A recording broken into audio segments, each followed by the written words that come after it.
Nos petits frères et sœurs, c'est une association qui aujourd'hui a plus de 20 ans en France. Elle a été fondée en 1995 et elle fait partie d'un ensemble plus large qui est Nuestros Pequeños Hermanos, qui est en fait la déclinaison beaucoup plus large de cette même organisation. Nous venons en aide à des enfants, des familles sur 9 pays d'Amérique centrale.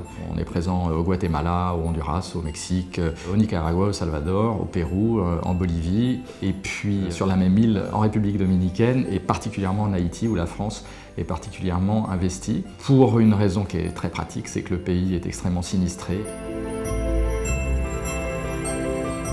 La vision de l'association est vraiment celle d'un monde sans pauvreté, dans lequel les enfants ont la possibilité de se développer, de développer leur potentiel, de devenir des membres actifs de leur communauté, des adultes de leur pays, déjà en bonne santé, comme on l'a dit. Dans certains pays, ça commence par ça, et puis avec une éducation qui peut aller vraiment jusqu'à l'éducation secondaire. Finalement, la mission de notre association, c'est d'offrir un environnement familial stable à des enfants qui n'ont pas forcément de famille, ou parcellaires, ou incomplètes, ou absentes, en devenant vraiment des membres actifs, d'où le nom de l'association en fait.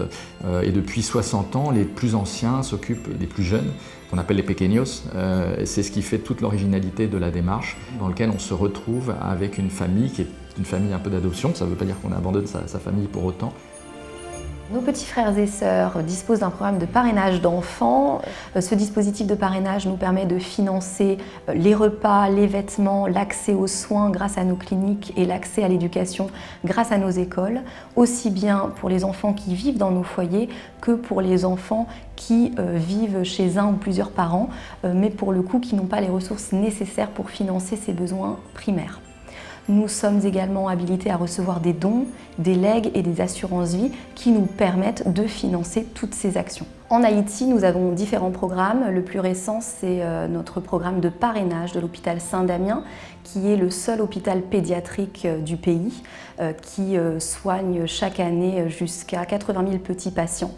En Haïti, il n'y a que 2 à 5% de la population qui bénéficie vraiment d'assurance médicale. Ça veut dire qu'à chaque fois que quelqu'un est malade, il doit dépenser de sa poche pour couvrir les soins de santé.